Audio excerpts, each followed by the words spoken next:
1,00,000 మంది శివభక్తులతో కలిసి మహారుద్రాక్ష పూజలో పాల్గొనండి. వెంటనే కాల్ చేసి మీ పేరును నమోదు చేసుకోండి. నమస్తే, వెల్కమ్ టు సుమన్ టీవీ. నేను మీ విష్ణు. ప్రస్తుతంతో పాటు సీనియర్ స్టాక్ మార్కెట్ అనలిస్ట్ జీవి సత్యనారాయణ గారు ఉన్నారు. వారితో మాట్లాడదాం. సార్ నమస్తే. సార్ సత్యనారాయణ గారు నమస్తే. సత్యనారాయణ గారు, పోస్టల్ శాఖ నుంచి ప్రమాద బీమాకు సంబంధించిన ఒక పాలసీ ఒకటి వచ్చింది. 755 రూపాయలకే 15 లక్షల ప్రమాద బీమా. అవును, పిల్లల చదువులకు అదనంగా మరో 1,00,000 రూపాయలు కూడా అంటూ కూడా పోస్ట్ ఆఫీస్ నుంచి ఒక కొత్త పాలసీ రావడం జరిగింది. దానికి సంబంధించిన పూర్తి వివరాలు మన ప్రేక్షకులు తెలియజేయగలరు? ఓకే. ఇది చాలా రోజులైంది వచ్చి, కాకపోతే మనం మన ప్రేక్షకులకి ఒకసారి ఎక్స్ప్లెయిన్ చేస్తున్నాం.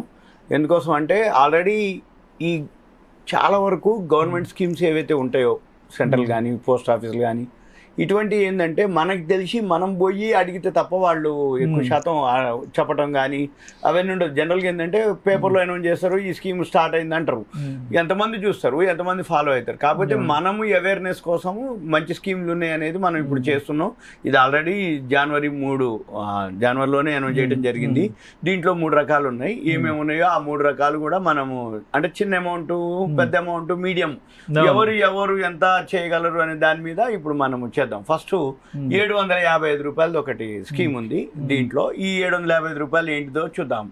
దానికి ఎంత ప్రీమియం, 755 ప్రీమియం కడితే ఎంత ఇన్సూరెన్స్ పాలసీ వస్తుంది అనేది, ఎంత క్లెయిమ్ వస్తుంది, అయితే అది ఎవరికి ఉపయోగపడుతుంది, ఎంత ఉపయోగపడుతుంది దాని గురించి అనమాట. అయితే ఇది తక్కువ ప్రీమియం తోటి మన యాక్సిడెంటల్ గా ఉంటుంది అనేది అర్థం అనమాట. దీన్ని ఏమంటారంటే India post accident insurance policy.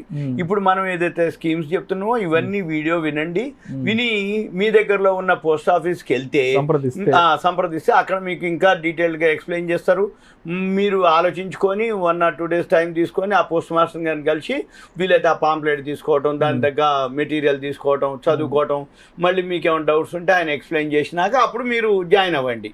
అంతే తప్ప ఇప్పుడు మేము విన్నది ఏదైతే ఉందో మీకు అనిపించింది అనుకోండి, మీకు 1-2 సార్లు విని మీరు వెళ్ళి అక్కడ చేయాలి. ఇక దాని గురించి ఏందో చూద్దాము. జనరల్గా ఈ మధ్య కాలంలో న్యాచురల్ డెత్లు తగ్గిపోయినాయి.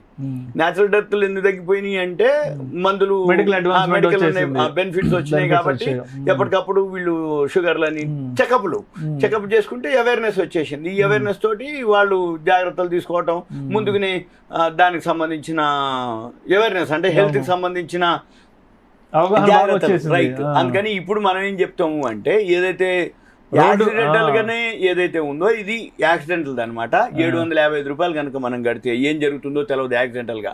ఈ జరిగినప్పుడు మనము ఓకే, కానీ మన ఫ్యామిలీ మెంబర్స్ కి, మన కుటుంబానికి ఒక ఆసరా గాని.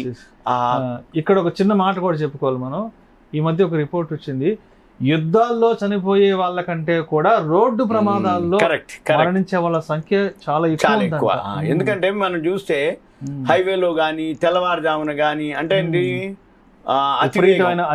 అతివేగము, లేకపోతే రోడ్లు సరిగా లేకపోవటం, అక్కడ యూటర్న్ల కాడ ఇక్కడ బాగా యాక్సిడెంట్, అది రైట్. అదొకటి. ఇకపోతే అది ఆగి ఉంటే వీడు పోతుండని వెనకాల నుంచి వచ్చి ఎక్కువ శాతం యాక్సిడెంట్ జరిగేదానిలా. అంతే. ఈ జరిగినప్పుడు కుటుంబానికి ఉండదుగా. అందుకని ఇప్పుడు మనం చెప్పేది అవుతుందో అది కనుక అంటే వాళ్ళకి ఇబ్బంది అవుతుంది. కాబట్టి ఒకవేళ కుటుంబ యజమాని మరణిస్తే ఆ కుటుంబం చితికిపోతుంది. కాబట్టి ఇప్పుడు అటువంటి పరిస్థితి రాకుండా ఉండాలి అంటే చిన్న అమౌంటే ఇది. చిన్న అమౌంట్ మనం కనుక పే చేస్తే ఏంటిదనేది చూద్దాం. అయితే దీంట్లో ఇన్సూరెన్స్ 2 ఉంటుంది. జీవిత బీమా ఉంటుంది, ప్రమాద బీమా ఉంటుంది. మనము ఎవరైతే తీసుకుంటారో వాళ్ళ ఫ్యామిలీకి సంబంధించినటువంటి ఉంది. ఇదంతా మనం పోస్ట్ ఆఫీస్లో డీటెయిల్స్ ఉంటాయి. ఇప్పుడు మనం చెప్తాము, మళ్ళీ పోస్ట్ ఆఫీస్కి వెళ్ళి తీసుకోవాలి. ఇది ఏదైతే ఈ స్కీమ్ ఉందో నివా భూపా హెల్త్ ఇన్సూరెన్స్ తోటి వాళ్ళు టైఅప్ అయినరు. ఈ వాళ్ళు అంటే ఆ పాలసీ ఇచ్చేది మనం అనుకోవచ్చు, పోస్టల్ లేదేంది నివా భూపా ఉందని అనుకోక్కర్లే, వాళ్ళతో టైఅప్ అనమాట. అయితే వీళ్ళు ఒకవేళ ఎవరైతే పాలసీదారుడు తీసుకున్న అతను మరణిస్తే అతని కుటుంబానికి కానీ, అతను అంటే నామినీ అంటాం, భర్త అయితే భార్య, భార్య అయితే భర్త, లేకపోతే నామినీ పిల్లలు, కొడుకు, కోడలు, బిడ్డ, అల్లుడు, ఎవరైతే నామినీలు, వాళ్ళకి 15 లక్షలు పరిహారంగా ఇవ్వడం జరుగుతుంది. ఏది 755కి. ఒకవేళ యాక్సిడెంట్ అయింది, మనిషి ఏం కాలేదు, కానీ కాలు వచ్చేయో అంగవైకల్యం ఏర్పడింది, అప్పుడైనా కానీ వాళ్ళకి 15 లక్షలు, ఎందుకంటే అతను లేచి చేసుకోలేని పని చేయలేని పరిస్థితి కాబట్టి అప్పుడైనా ఇస్తారు. లేదు అతను ఇక చనిపోయింది అనుకోండి, ఒకవేళ చనిపోతే వాళ్ళ పిల్లల చదువుల కోసం మళ్ళీ 1 లక్ష రూపాయలు కూడా ఇవ్వడం జరుగుతుంది. తర్వాత ఒకవేళ ఏదైనా జరిగి ఆయన ఉంటే వైద్య ఖర్చులు, మెడికల్ బెనిఫిట్స్ కూడా మళ్ళీ 1 లక్ష రూపాయలు అవి కూడా ఇవ్వడం జరుగుతుంది. తర్వాత ఒకవేళ హాస్పిటల్లో అడ్మిట్ అయ్యింది అనుకోండి, ఏదన్నా ఆ టైంలో యాక్సిడెంట్ జరిగి హాస్పిటల్ అడ్మిట్ అయిపోతే మామూలుగా ఉంటే రోజుకు 1000 రూపాయలు ఇస్తారు. ఐసీయూలో చేరితే 2000 కూడా ఇస్తారు. అంటే జనరల్ వార్డు కానీ మామూలుగా ఇన్ వార్డు పేషెంట్కి చేరిండి అనుకో 1000 రూపాయలు ఇస్తారు. సపోజ్ ఐసీయూలో జాయిన్ అయ్యిండు 2000 ఇస్తారు. కానీ డిఫరెన్స్ ఏదైనా ఉంటే మనం పే చేసుకోవాలి. ఒకవేళ ఒక కాలు వచ్చేయో ఏదన్నా అంగవైకల్యం ఏర్పడ్డది అనుకోండి, అప్పుడు 25,000 ఇస్తారు. ఇది 755 స్కీమ్, ఒక స్కీమ్. ఇది 15 లక్షలకు లెక్క. ఇంకొక స్కీమ్ ఉంది 520 రూపాయలతోటే ఉంటుంది, ఇండియా పోస్ట్ ఇన్సూరెన్స్ పాలసీ, దాని పేరు కూడా అమౌంట్ లో తేడా అనమాట. 755 కాకుండా ఇది 520 రూపీస్. ఇది ఏంటిది అంటే టాటా ఏఐజీ తోటి వీళ్ళు టై అప్ అయ్యారు, టాటా గ్రూప్ తోటి. టాటా ఏఐజీ తోటి ఈ మన ఏదైతే పోస్టల్ డిపార్ట్మెంట్ ఉందో వాళ్ళు యాక్సిడెంటల్ పాలసీని ఇవ్వడం జరుగుతుంది. దీంట్లో ఎవరైతే 520 పే చేస్తారో, ఈ 520 పే చేసిన వాళ్ళకి 10 లక్షలే అనమాట. 10 లక్షల రూపాయలు ఇస్తారు. సేమ్ మళ్ళీ ఈ 10 లక్షలతో పాటు అంగవైకల్యం ఏర్పడితే ఏదైనా జరిగితే మళ్ళీ 10 లక్షలు ఇస్తారు. ఆసుపత్రిలో కనుక ఏదైనా చేరితే వైద్య ఖర్చుల కోసం 1 లక్ష రూపాయలు ఇస్తారు. మళ్ళీ ఒకవేళ ఏదన్నా ఆయన చనిపోతే కనుకుంటే మళ్ళీ 1 లక్ష రూపాయలు ఇస్తారు. ఇది ఏం లేదు, 755కి 15 అయితే 520కి 10 lakhs. ఇంకొక పాలసీ ఉంది 320, 320 రూపాయలు. ఈ 320 రూపాయలు ఇది కూడా టాటా ఏఐజీ తోటి వాళ్ళ టైఅప్ తోటే ఉంది, 2 స్కీములు కూడా.